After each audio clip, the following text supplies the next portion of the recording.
Hi, I'm Mark Tracy, and I'm running to be your state representative for Rhode Island District 4.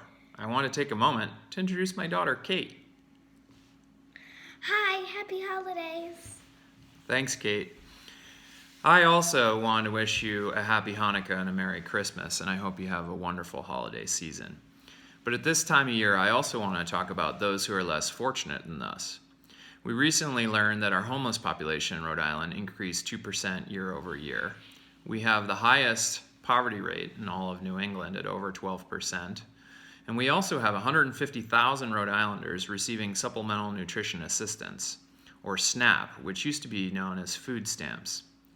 This last statistic is particularly concerning to me because 10 years ago we had 43,000 Rhode Islanders receiving SNAP. So during what is supposed to be an economic recovery, we've actually trebled the number of SNAP recipients we have here in the state. This is also one of the federal programs, among others, that is directly under threat. You see, what the federal government's going to do is cut taxes, blow out our deficits, and then come back and say, well, we have to close these deficits and we're going to slash the social safety net to do it, which is completely unacceptable.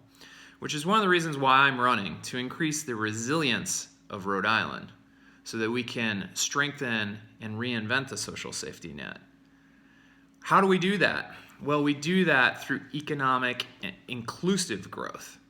And inclusive is the key phrase because we need to create jobs that all Rhode Islanders can access, not just those with college degrees or advanced degrees.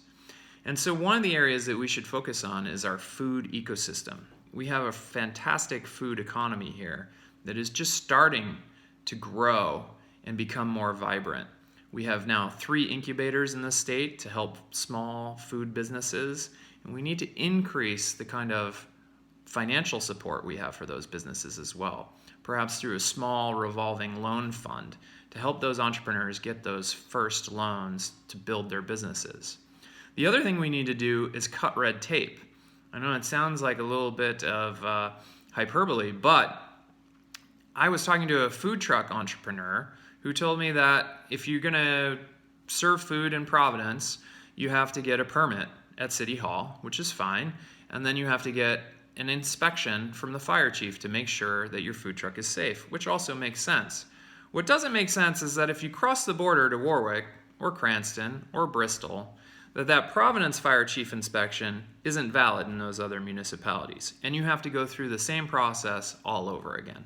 That's unacceptable.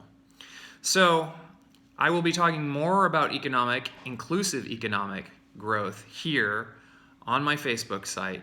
So please tune in on a frequent basis, and we'll talk more in depth about these topics. But again, I hope you have a wonderful holiday, and please support us through any social media means that you can. Thank you very much.